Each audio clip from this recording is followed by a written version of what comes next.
श्रीमान, हम सभी सदस्यों का एक दायित्व है। हम सब लोग गांव से आते हैं, जनता से जुड़े हुए लोग हैं, तो जो सरकारी योजनाओं में अगर कोई कमी, कोई खामी रह गई है तो उसको निष्पक्ष ढंग से यहाँ पर रखने का दायित्व हम सभी लोगों का है। अभी हमारे पहले मनोज पांडे जी कह रहे थे, उनकी बातों को उनसे अपने को संबद्ध करते हुए ये कहूँगा कि एक बहुत बड़ी उपलब्धि पूरे प्रदेश में हुई है कि संगठित अपराध, ऑर्गेनाइज्ड क्राइम का जड़ से सफाया हो गया है। आज पूरे प्रदेश में ऑर्गेनाइज्ड क्राइम नाम की कोई चीज़ नहीं। व्यक्तिगत रंजिश में घटनाएं होती हैं, वो एक अलग विषय है, लेकिन उन घटनाओं के बाद जिस तरह से पुलिस कार्रवाई करती है, उससे बहुत से लोग हतोत्साहित होते हैं। श्रीमान, माननीय मुख्यमंत्री जी ने हम सभी लोगों को ये अधिकार दिया है कि हम अपनी विधायक निधि से असहाय लोगों का उपचार कर सकें। उसमें कुछ नियम अगर शिथिल कर दिए जाएं या सुधार दिए जाएं तो मैं समझता हूं कि काफ़ी लाभ हो सकता है। जैसे उसमें एक क्लॉज है, साध्य और असाध्य रोग। हम लोग जिसके लिए लिखते हैं ये आवश्यक है कि उसका रोग असाध्य होना चाहिए, तभी वो स्वीकृत होगा।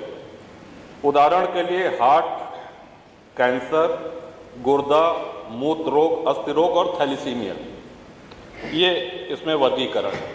मान लीजिए किसी का बहुत बुरा एक्सीडेंट हो जाए, उसकी हड्डियां टूट जाएं, या अभी हाल में ही ब्रेन ट्यूमर का पेशेंट था, उसको इस लिए नहीं स्वीकृत हो पाई राशि कि ये साहब असाध्य रोग नहीं है। तो जो भी घर वाले हैं वो तो इसी उम्मीद में उपचार कराते हैं कि ये साध्य हो जाए, सध जाए, स्वस्थ हो जाए। तो अनुरोध है कि अगर विधायक निधि से जो हम लोग देते हैं उसमें से ये असाध्य शब्द हटा दिया जाए। सरकारी अस्पताल में पैसा जाता है और बहुत से लोग ऐसे हैं जो अपना इलाज कराने में सक्षम नहीं हैं, तो मैं समझता हूं कि काफ़ी लोगों को इससे लाभ होगा। इसी के साथ साथ श्रीमान, पिछले वर्ष भी हमने करा था कि आयुष्मान कार्ड के लिए जो पात्रता है उसमें जो 7-8 बिंदु दिए गए हैं, उसमें 9वां बिंदु है कि यदि कोई 60 वर्ष का है, उसका राशन कार्ड 2019 से है, तो उसमें जो सदस्य 60 वर्ष के हों, यानी पति पत्नी दोनों 60 वर्ष के हों। अगली बिंदु में ये लिखते हैं कि जो व्यक्ति 70 वर्ष या उससे अधिक का हो। तो ये भ्रम पैदा करता है श्रीमान। एक और इसमें एक बिंदु है कि परिवार 6 यूनिट का होना चाहिए, यानी कि पति पत्नी हो और उनके 4 बच्चे हों। आज के समय में हम लोग अच्छी तरह से इस बात को समझ सकते हैं कि कौन लोग हैं जिनके 4 से अधिक बच्चे हैं और कितने लोग हैं। तो श्रीमान, ये अगर क्लॉज इसमें से हटा दिया जाए तो मैं समझता हूं कि असली पात्र व्यक्ति को इसका लाभ मिलेगा। महामहिम श्री राज्यपाल जी ने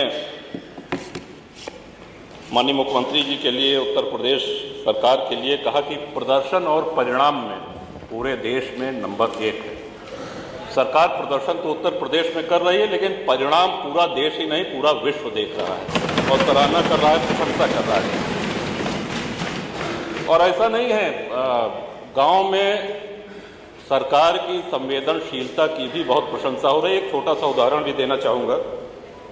एक तरफ जहां संगठित अपराधों का सफाया हो चुका है, एक फिल्म बनी घूसखोर पंडित, उसके निर्माता श्री नीरज पांडे थे और अभिनेता मनोज वाजपेयी थे। एक जाति को इस तरह से अपमानित किया गया। ये ऑल ओवर द वर्ल्ड, पूरे विश्व में एक साथ रिलीज हुई, लेकिन संज्ञान उत्तर प्रदेश सरकार ने लिया, संज्ञान माननीय मुख्यमंत्री जी ने लिया और सबसे पहले उनकी FIR हुई और बाद में सुप्रीम कोर्ट ने, माननीय उच्चतम न्यायालय ने इस बात का समर्थन करते हुए उस पर रोक लगा दी। मेरा कहने का आशय ये है श्रीमान कि एक और जहां सरकार दमदारी से काम कर रही है, वहीं संवेदनशीलता का भी पूरा परिचय दे रही है। अपनी बात आगे बढ़ाते हुए श्रीमान, ये सभी माननीय सदस्यों से जुड़ी हुई बातें हैं। National highway authority of India NHAI ने बहुत से एक्सप्रेसवेज का, हाईवेज का निर्माण किया।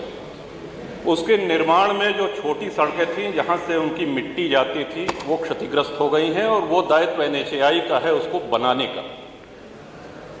मैं समझता हूं कि NHAI अपने इस दायित्व का निर्वहन नहीं कर रही है।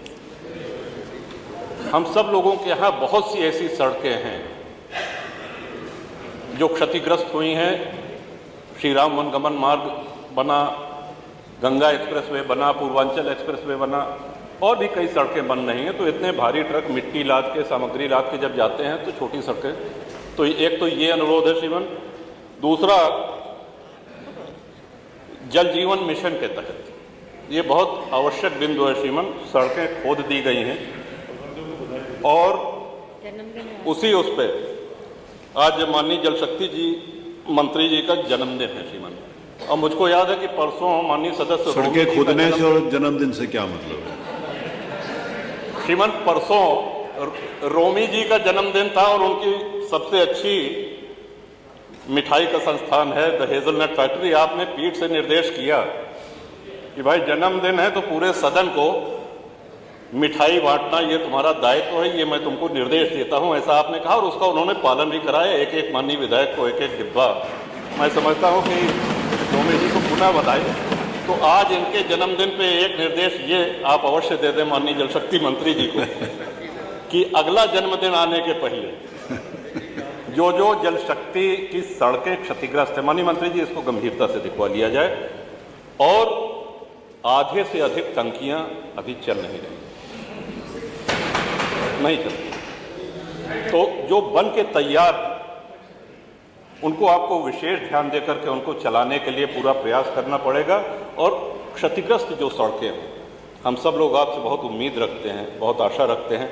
और वो एक शेर है श्रीमन की, कौन सी बात कहाँ कैसे कही जाती है, ये सलीका हो तो हर बात सुनी जाती है। तो आपके सामने